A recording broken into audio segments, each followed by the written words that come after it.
اعوذ باللہ من الشیطان الرجیم بسم اللہ الرحمن الرحیم السلام علیکم ورحمۃ اللہ وبرکاتہ۔ الحمدللہ ہم یہ بات جان چکے ہیں کہ تجوید سے قرآن پڑھنا کتنا اہم ہے۔ ہم جانتے ہیں کہ ہمیں کن کن غلطیوں سے بچنے کی حد الامکان کوشش کرنی چاہیے۔ آج ہم مراتب القراء کے بارے میں پڑھیں گے کہ تجوید کے ساتھ غلطیوں سے بچتے ہوئے بہترین طور پر قرآن پڑھنے والے کون ہیں۔ تجوید کا ایک بہت اہم اصول تکرار یا ریپیٹیشن ہے، یا پھر بار بار بہترین طور پر پڑھنے کی مشق کرنا۔ تجوید پڑھنے کا اصل فائدہ ہی تب ہے جب ہم جو کچھ پڑھیں اس کو بہترین طریقے سے استعمال بھی کریں۔ چنانچہ مراتب القراءت جاننے سے ہمیں معلوم ہوتا ہے کہ ہم تلاوت کیسے کریں اور کس درجے پر کریں۔ قراءت کے 3 مراتب یا 3 درجات ہیں۔ نمبر 1 التحقیق، نمبر 2 الحدر، نمبر 3 التدویر۔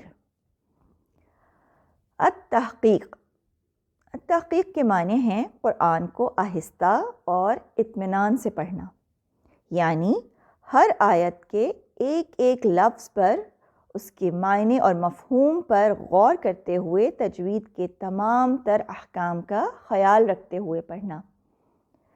ہر مخرج، ہر صفت کو اس کا مکمل حق دینا۔ حروف مد کو درست طریقے سے لمبا کرنا، تفخیم اور ترقیق کا خیال رکھنا، یعنی کہ بھاری اور باریک حروف کا خیال رکھا جائے۔ غنہ کے تمام مقامات کا خیال رکھنا اور درست مقدار میں غنہ کرنا۔ ایک ایک لفظ کے معنی کو سمجھنا اور دوران تلاوت خود پر نافذ کرنا۔ یہ قرأت کا سب سے افضل ترین مرتبہ ہے۔ اس میں قرآن کو تدبر اور تخصیص کے ساتھ پڑھا جاتا ہے۔ اس لیول کو، اس درجے کو تحقیق کہتے ہیں۔ یہ لفظ اردو میں بھی استعمال ہوتا ہے اور اس کے معنی ریسرچ کے ہیں۔ چنانچہ جس طرح ریسرچ یا تحقیق میں باریکیوں پر غور کیا جاتا ہے، اسی طرح قرآن کو بھی مکمل باریکیوں کے ساتھ پڑھنا التحقیق ہے۔ تلاوت کا دوسرا درجہ الحدر ہے۔ اس طریقے میں تجوید کے بنیادی احکام کا خیال رکھتے ہوئے تیزی کے ساتھ پڑھا جاتا ہے، لیکن اس میں بھی قاری کے لیے لازمی ہے کہ وہ تجوید کے کم از کم لازمی یا واجب قواعد کو نظر انداز نہ کرے۔ مثلاً اگر کسی واجب یا لازم مد کی مقدار 4 سے 6 حرکات ہے تو 4 حرکات آپ کو حدر کے درجے میں بھی دینی ہوں گی۔ غنہ کا مقام ہے تو غنہ کرنا ہوگا، حرکات کو ان کا حق دینا ہوگا، لیکن تلاوت تیزی سے کی جائے گی، جیسا کہ اکثر رمضان میں تراویح کی نماز میں پڑھا جاتا ہے۔ تلاوت کا تیسرا درجہ التدویر۔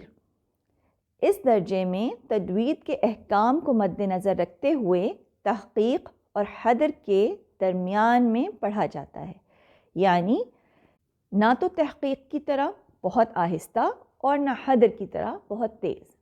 یہ وہ درجہ ہے جس میں ایک عام قاری کو تلاوت کرنی چاہیے۔ یاد رکھیں کہ فخر کی بات یہ نہیں ہے کہ قرآن کو بہت تیز پڑھا جائے، بلکہ ہمیں قرآن کو درست طریقے پر تمام احکام کا خیال رکھتے ہوئے پڑھنا ہے۔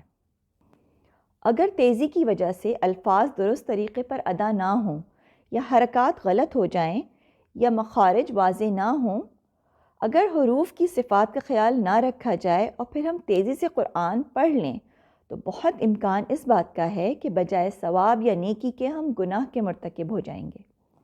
چنانچہ مراتب القراءت کو اگر دیکھیں تو خواہ تحقیق کے درجے میں پڑھا جائے یا حدر کے، لیکن ہر صورت میں تجوید کے بنیادی احکام کو ملحوظ خاطر رکھنا ہی ہوگا، کیونکہ تجوید کے ساتھ قرآن کی تلاوت کرنا فرض عین ہے۔ قراءت کے درجے جاننے کے بعد ہم یہ دیکھیں گے کہ قرآن پڑھنے والوں کی کتنی اقسام ہیں۔ قرآن پڑھنے والے 3 قسم کے ہیں۔ نمبر 1 محسن مأجور، نمبر 2 مسیء معذور، اور نمبر 3 مسیء آثم۔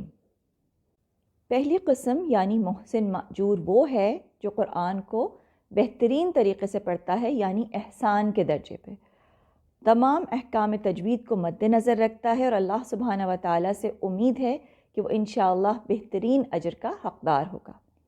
اللہ سبحانہ و تعالیٰ ہمیں اس درجے میں شامل فرمائیں، آمین۔ دوسرے طرح کے پڑھنے والے مسیء معذور، مسیء یعنی برا پڑھنے والا، اور معذور یعنی جس کے پاس کوئی عذر موجود ہے، یعنی اس لیے برا پڑھنے والا کہ اس کے پاس برا پڑھنے کا کوئی عذر یا حقیقی اور شرعی وجہ موجود ہے، جیسا کہ جسمانی معذوری، زبان کا نہ پلٹنا، یا پھر اس کو کوئی سکھانے والا موجود ہی نہ ہو، کوئی ذریعہ ہی نہ ہو، تو یہ مسیء معذور ہے، یعنی وہ برا تو پڑھتا ہے مگر اس کے پاس شرعی عذر ہے، اور اللہ سبحانہ و تعالیٰ کی رحمت سے امید ہے کہ وہ اس کو درگزر فرمائیں گے انشاءاللہ۔ تیسرا شخص ہے مسیء آثم، اللہ سبحانہ و تعالیٰ ہمیں ایسا کبھی نہ بنائیں، آمین۔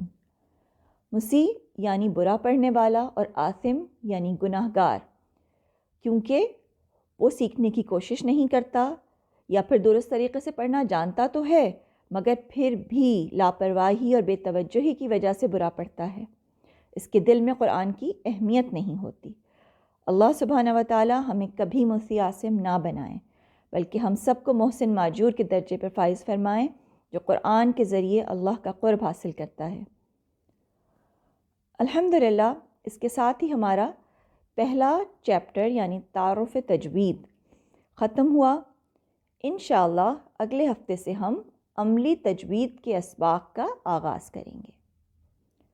جزاکن اللہ خیراً کثیرا واحسن الجزاء۔